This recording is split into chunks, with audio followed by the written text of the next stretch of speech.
Assalamualaikum warahmatullahi wabarakatuh. Ketemu lagi dengan saya Suraida. Pada kali ini saya akan membahas tema di bab 5 tentang teknik-teknik pengambilan keputusan yang efektif. Pengertian dasar tentang teknik-teknik pengambilan keputusan yang efektif dalam suatu kondisi ketika suatu organisasi akan melakukan pengambilan keputusan, maka hal yang perlu menjadi pertimbangan utama adalah apakah keputusan yang diambil dapat menjadi keputusan yang efektif, di mana diharapkan keputusan yang diambil dapat berdampak langsung dan bersifat positif bagi kepentingan organisasinya. Teknik-teknik pengambilan keputusan yang efektif ini akan membantu organisasi dalam membuat keputusan terbaik dikaitkan dengan ketersediaan informasi yang relevan. Analisis diagram Pareto. Analisis Pareto merupakan teknik yang sederhana yang membantu kita dalam memilih perubahan tindakan yang akan kita ambil secara efektif. Langkah-langkah menggunakan teknik ini adalah sebagai berikut. Tulis sebuah daftar keinginan atau perubahan yang hendak diraih. Kemudian berikan skor atas setiap kelompok atau item. Analisis perbandingan sepasang.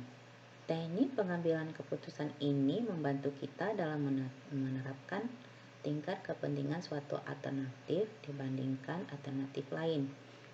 Yang pertama, daftar seluruh pilihan yang kita miliki.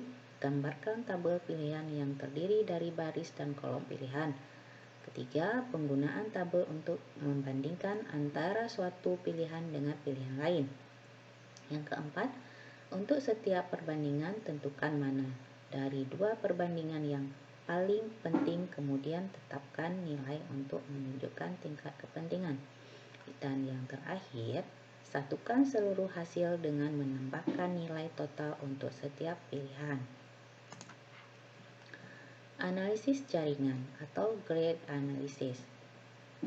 Teknik pengambilan keputusan ini merupakan teknik yang berguna untuk menentukan pilihan atas suatu alternatif solusi, di mana penggunaan yang paling efektif adalah bila kita dihadapkan pada sejumlah alternatif solusi yang menarik serta didapatkan keragaman faktor yang harus dipertimbangkan dalam pengambilan keputusan.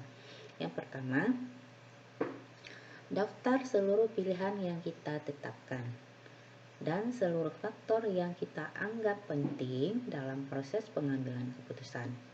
Yang kedua, tempatkan keduanya dalam sebuah tabel di mana pilihan ditetapkan pada baris dan faktor pada kolom.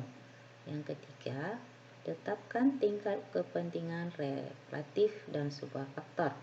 Berikan penilaian setiap faktor yang dipilih dari angka 0 yang buruk sampai angka 3 sangat baik. Kemudian berikan setiap nilai atau skor yang akan kita berikan dengan nilai kepentingan relatif yang kita tetapkan. Dan yang terakhir, akhirnya tambahkan seluruh skor tertimbang pada langkah 5 untuk alternatif pilihan tertentu. Teknik implikasi plus minus. Poin pentingnya adalah bahwa teknik pengambilan keputusan ini merupakan metode yang baik dalam menilai pandangan pro, kontra, dan implikasi dari sebuah keputusan atau pilihan.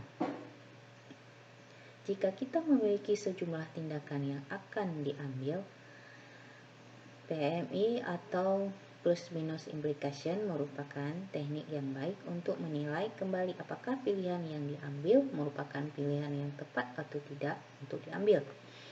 Jika ternyata dari hasil perhitungan PMI kita belum mendapatkan pandangan yang meyakinkan akan pilihan yang tepat ditetapkan, maka kita akan tentukan skor yang menunjukkan tingkat kepentingan relatif dari setiap faktor plus minus dan implikasi. Artinya, mengambil keputusan harus benar-benar mencapai faktor PMI yang baik dan menentukan skor sesuai dengan tingkat preferensi yang mereka miliki, sehingga total skor yang muncul menunjukkan apakah pilihan atau keputusan yang diambil harus dilaksanakan atau tidak. Analisis kekuatan lapangan. Teknik ini dipakai untuk melihat seluruh kekuatan yang mendukung dan menghambat sebuah keputusan.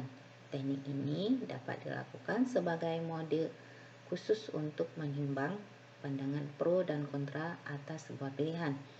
Dengan melakukan analisis terhadap sejumlah faktor kekuatan, maka kita dapat memperkuat kekuatan yang mendukung sebuah keputusan dan mengurangi pengaruh dari kekuatan yang mengalami terbentuknya keputusan yang baik. Teknik ini membantu kita dalam menimbang tingkat kepentingan setiap faktor, kekuatan dan kemudian memberikan input bagi kita tentang implementasi dari rencana atau dilanjutkan atau tidak. Analisis biaya dan manfaat. Teknik analisis biaya dan manfaat merupakan teknik yang digunakan untuk memutuskan kemungkinan membuat perubahan atas alternatif pilihan yang telah dipertimbangkan. Analisis biaya dan manfaat pada umumnya dilakukan dengan menerapkan teknik analisis keuangan. Seluruh biaya dan manfaat dikonversi menjadi uang sebagai denominator utama. Poin pentingnya adalah bahwa teknik biaya dan manfaat merupakan teknik yang mudah digunakan untuk menentukan keputusan.